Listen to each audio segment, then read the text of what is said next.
quiet morning in the yards of Paddington, but not for long. A deafening whistle shrieks through the yard as a Great Western pannier pulls in with a stopping passenger train.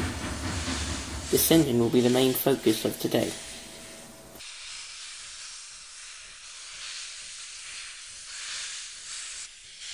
Built in 1929, number 5741, Montague, is part of the original batch of 57XX pannier tanks. Here we see him backing down to Paddington's sheds.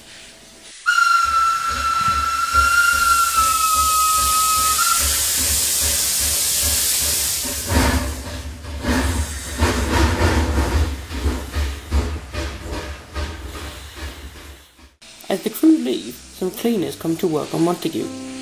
One of them is cleaner Robin Fitz. He will provide us with more information about the engine. Well lads, Montague here is, as you know, part of the original batch of 50 57XX panniers. Now that's interesting because when one thinks of Great Western engines, they automatically think of them as being built at Swindon Works. But the original panniers like Montague were built by North British Locomotive Works. Though don't mention that to him, he hates being reminded that he wasn't built in the Great Western's works. Another thing about him is that while his name is Montague, we ought him to call him Duck. You see, during testing, it was found that his wheels weren't made exactly round and it made him waddle. This was put right afterwards, but he's still called Duck by us. He doesn't mind it though. In fact, he says he likes Duck better than Montague. Well, it's shorter and easier to remember, he says. Right, Duck? Well, it's only the truth. Now, these 57XX engines are quite useful. Their tractive rating is higher than the Genties, and these locomotives are quite at home on local passenger trains. In fact, Duck here has done 50 miles an hour before on numerous trains. But they aren't without problems. Steam from the whistle has a tendency to flow into the cab.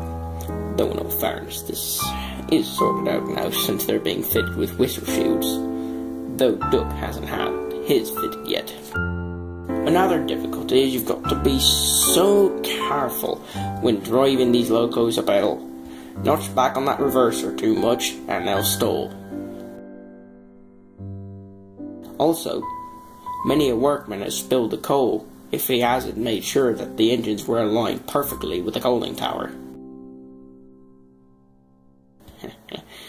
Never stand behind a 57XX when they're taking on coal.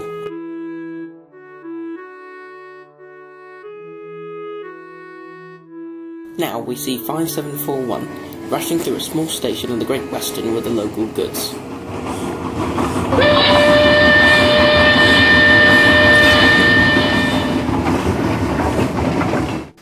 Although 5741 is normally used for passenger and goods runs, he has been known to be rostered to shunting duties. Here we see him arranging a local passenger train.